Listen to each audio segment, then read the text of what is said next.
नमस्कार, आप देख रहे हैं IBC 24 और आपके साथ मैं हूं रुमाना अलवी। नमस्कार, मैं हूं आपके साथ संस्कृति जैन। 20 मिनट में छत्तीसगढ़ मध्य प्रदेश की 100 बड़ी खबरें दिखाएंगे। तो चलिए बिना देरी की फटाफट से शुरुआत करते हैं। अनूपपुर जिले की समीक्षा बैठक में सीएम शिवराज नाराज हो गए। अधिकारियों को फटकार लगाते हुए उन्होंने कहा कि एक जिला एक उत्पाद में 1.5 साल में गंभीरता से काम नहीं हुआ है, इस काम से मैं संतुष्ट नहीं हूं। सीएम शिवराज ने पीएम आवास योजना की धीमी गति पर भी नाराज। अनूपपुर जिले की समीक्षा बैठक में पीएचई विभाग के इंजीनियर ने जल जीवन मिशन पर गलत जानकारी दी। इस पर सीएम शिवराज ने उन्हें बैठक में ही माफी मंगवाई। सीएम ने पूछा कि नगरपालिका सीएमओ की छुट्टी के दौरान किसी और को प्रभार क्यों नहीं दिया गया। ये स्थिति ठीक नहीं। भोपाल में 7 और 8 अक्टूबर को शिवराज सरकार का चिंतन शिविर होगा, जिसमें सीएम शिवराज, तमाम मंत्री और अधिकारी भी शामिल होंगे। चिंतन शिविर में पीएम मोदी के दौरे को लेकर मंथन होगा, साथ ही आत्मनिर्भर मध्य प्रदेश की कार्य योजना की भी समीक्षा होगी। सीएम शिवराज मध्य प्रदेश भवन निगम लिमिटेड के निदेशक मंडल की बैठक लेंगे। साथ ही शाम 4 बजे ऊर्जा उपभोक्ता संतुष्टि विषय पर अफसरों से चर्चा का लैपटॉप वितरण कार्यक्रम की तैयारियों की भी समीक्षा करेंगे। वहीं शाम 5 बजे एमएसएमई विभाग की भी बैठक लेकर लोकार्पण कार्यक्रम की जानकारी लेंगे। डोंगरगढ़ में नवरात्रि की शुरुआत होते ही रौनक देखने को मिल रही है। मां बमलेश्वरी मंदिर में नवरात्रि की पूरी तैयारियां कर ली गई हैं। वहीं आज नवरात्रि के पहले दिन मंदिर में ज्योति कलश की स्थापना हुई। 8000 ज्योति कलश से बमलेश्वरी मंदिर जगमगा उठा। बेमेतरा के भद्रकाली मंदिर में नवरात्रि के पहले दिन भक्तों की भीड़ देखी जा रही है। मंदिर में श्रद्धालुओं की सुविधा के लिए तमाम व्यवस्थाएं भी की गई हैं। भद्रकाली मंदिर में इस बार 1500 मनोकामना ज्योति कलश की स्थापना की गई है। नवरात्रि के दौरान मेहर के लिए भोपाल से 4 स्पेशल ट्रेनें चलाई जा रही हैं। साथ ही 16 ट्रेनों के स्टॉप भी शुरू हो गए हैं। ये ट्रेनें रानी कमलापति से रीवा तक चलेंगी। ट्रेनें विदिशा, बीना, सागर, दमोह, कटनी, मेहर, सतना और रीवा से होते हुए जाएंगी। सभी ट्रेनें आज से शुरू हो गई हैं। मां शारदा नवरात्रि मेले के दौरान श्रद्धालुओं की सुविधा को ध्यान में रखते हुए ये फैसला लिया गया है। पीसीसी चीफ मोहन मरकाम ने कोंडागांव शीतला माता मंदिर से पदयात्रा की शुरुआत की। दंतेवाड़ा तक 161 किलोमीटर की इस पदयात्रा में मोहन मरकाम पहले दिन 50 किलोमीटर चलेंगे। 4 दिवसीय इस पदयात्रा में पीसीसी चीफ के साथ सैकड़ों कार्यकर्ता भी शामिल होंगे। आरएसएस की तुलना पीएफआई से करने पर गृह मंत्री नरोत्तम मिश्रा ने दिग्विजय सिंह पर पलटवार किया। उन्होंने कहा कि ये वही दिग्विजय हैं जिन्होंने जाकिर नायक को शांति दूत बताया था और ओसामा को जी लगाया था। आरएसएस को इनके प्रमाण पत्र की जरूरत नहीं है। दिग्विजय सिंह को देश समझ चुका है। गृह मंत्री नरोत्तम मिश्रा ने दिग्विजय सिंह के साथ राहुल गांधी पर भी निशाना साधा। उन्होंने कहा कि दोनों पद यात्रा कर रहे हैं, एक भोपाल से हारे थे, दूसरे अमेठी से। गृह मंत्री ने कहा कि ये वही राहुल गांधी हैं जो भारत तेरे टुकड़े होंगे कहने वालों से जेएनयू गए थे।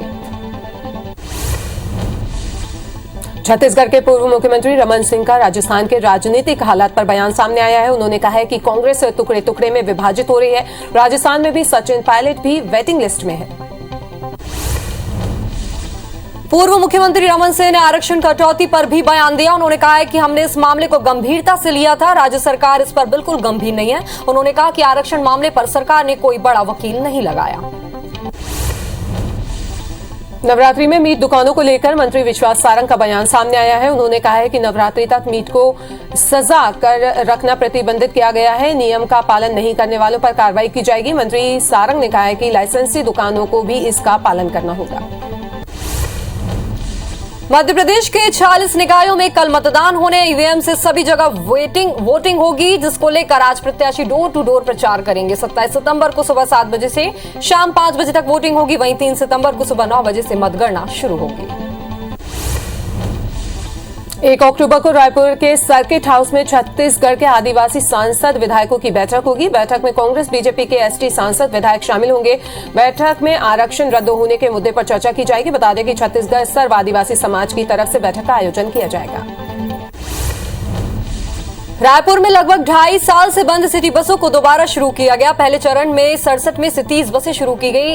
इससे ऑटो का महंगा किराया देकर सफर करने वालों को राहत मिलेगी। स्टेशन से भाटागांव बस स्टैंड और खरोरा भनपुरी जाने वालों को भी राहत मिलेगी। बाहरी क्षेत्र से रायपुर आने वाले लोगों का भी ऑटो का किराया बचेगा।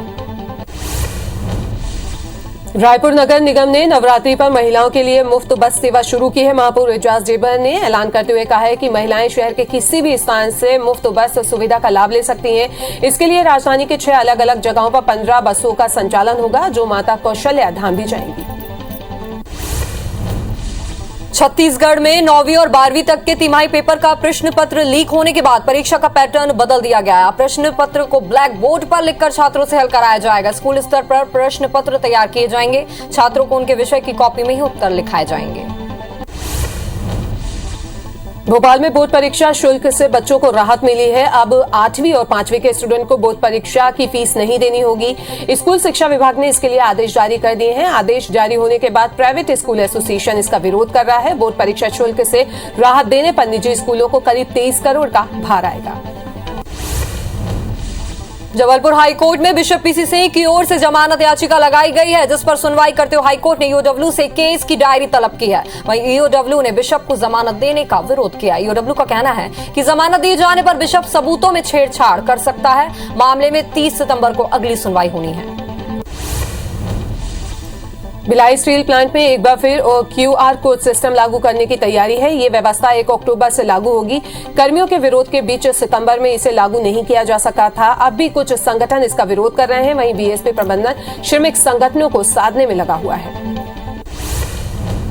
श्योपुर के चैनपुरा गांव को बहिष्कृत कर दिया गया। दरअसल गांव के लोग दूसरों के यहां खाना खाने जाते हैं और फिर वहां पर पत्तल भी उठाते हैं।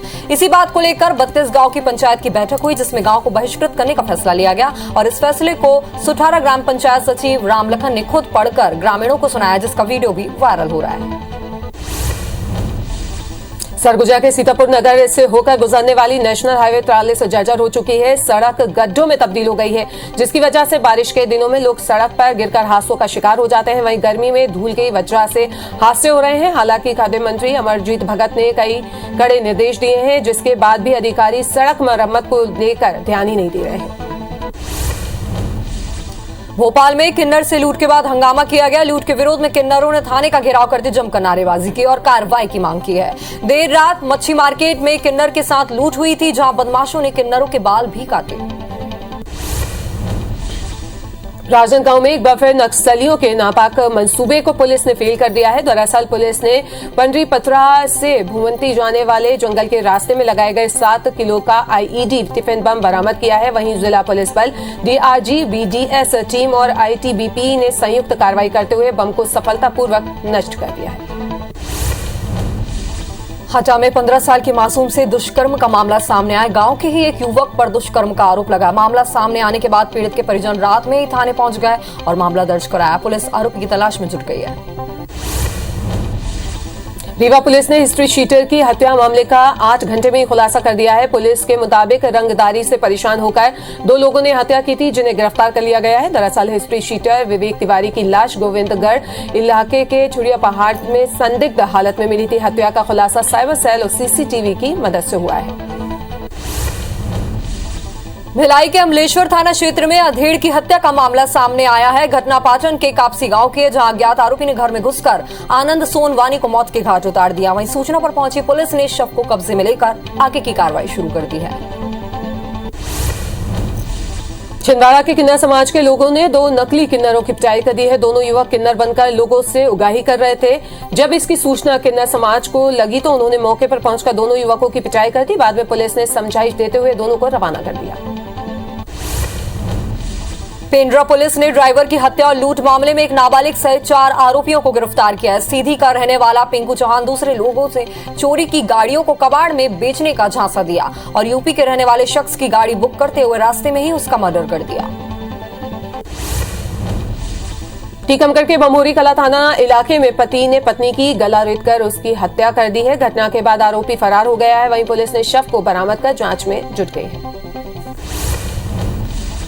इंदौर में 7 साल की मासूम बच्ची की हत्या को लेकर पुलिस ने 2 दिन में लगभग जांच पूरी ही कर ली है। वहीं प्रदेश के मुख्यमंत्री के निर्देश के बाद इस हत्याकांड को चिन्हित अपराध की श्रेणी में शामिल किया गया है। साथ ही आरोपी को कोर्ट में सजा दिलाने के लिए पुख्ता साक्ष्य इकट्ठे किए गए हैं। कोर्ट में गवाह ना पलटे, इसलिए चश्मदीद के कोर्ट में बयान करवाए जा रहे हैं।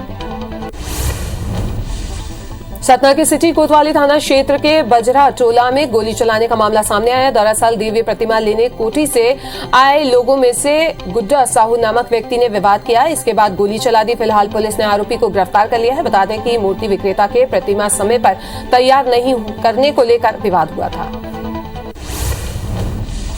मुरैना में पुलिस ने डकैत गुड्डा गुर्जर गैंग के 2 लोगों को गिरफ्तार किया। दोनों पर 10-10 हजार रुपए का इनाम घोषित था। दोनों डकैत से 2 बंदूक और कारतूस भी बरामद किए गए। पुलिस ने दोनों को पहाड़गढ़ के जंगल से धर दबोचा, लेकिन डकैत गुड्डा गुर्जर अब भी फरार है।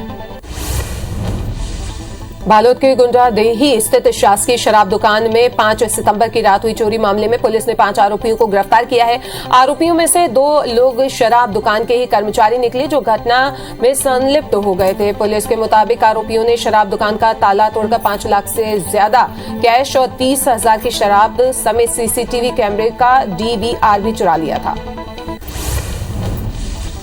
कटनी के माधवनगर थाना क्षेत्र में ट्रक ने कार को टक्कर मार दी, जिससे कार सवार एक बच्ची की मौत हो गई, जबकि 4 लोग घायल हुए। कार सवार लोग मैहर से दर्शन कर वापस लौट रहे थे। इधर घटना को अंजाम देने के बाद ट्रक ड्राइवर मौके से फरार हो गया। फिलहाल पुलिस ने आरोपी ट्रक ड्राइवर की तलाश शुरू कर दी है। जबलपुर के बरगी थाना क्षेत्र के निगरी गांव में एक बड़ा हादसा हो गया। नेशनल हाईवे पर तेज रफ्तार ट्रक सड़क किनारे खड़े ट्रक से जा टकराया। हादसे के बाद ट्रक में आग लगने से क्लीनर को जिंदा जलकर मौत हो गई है। वहीं चालक गंभीर रूप से घायल हो गया है। बता दें कि ट्रक नागपुर से रीवा की तरफ जा रहा था। गरियाबंद में बाइक को बचाने के चक्कर में एक पिकअप पुल के नीचे 8 फीट की गहराई में पलट गया। हादसे में 8 लोग घायल हुए, जबकि एक शख्स की मौत हो गई। बताया जा रहा है कि सभी पिकअप के पीछे खड़े होकर मां दुर्गा की प्रतिमा लेने जा रहे थे। सागर के खुरई में एक 10 साल मासूम की गोली लगने से मौत हो गई है। जानकारी के अनुसार पड़ोसी की लाइसेंसी बंदूक से गोली चली है। घटना के बाद आरोपी फरार हो गया है। वहीं घटना के बाद पुलिस मामले की जांच में जुट गई है। पेंड्रा की सोन नदी में एक अज्ञात युवक की लाश मिली। सूचना पर मौके पर पहुंची पुलिस ने शव को बरामद कर लिया। अभी तक मृतक की पहचान नहीं हो पाई है। मृतक के शरीर में चोट के निशान नहीं है। पुलिस ने दूसरी जगह से बहकर मृतक युवक के आने की संभावना जताई है। छत्तीसगढ़ में लंपी वायरस के संदिग्ध 4 गायों की मौत की खबर है। राज्य के फिंगनेश्वर इलाके के गांव लचकेरा में एक ही दिन में 4 गायों की अचानक मौत हो गई है और 2 की हालत गंभीर है। गायों को लंपी वायरस से ग्रस्त होने का शक है, जिससे ग्रामीण दहशत में है। लचकेरा के गौठान में एक कर कल 4 गायों की मौत हो गई। जशपुर के बाबूसाज बहार ग्राम पंचायत में हाथी के हमले से बुजुर्ग महिला की मौत हो गई। मृतका की पहचान प्यारी टोपो के रूप में हुई है, जो शौच के लिए बाहर जा रही थी। इसी दौरान हाथी ने उसे अपनी सूंड से उठाकर पटक दिया, जिससे महिला की मौके पर ही मौत हो गई। मुरैना में लगातार हुई बारिश के चलते फसलों को भारी नुकसान हुआ है। बारिश से हजारों बीघा बाजरे की फसल बर्बाद हो गई है।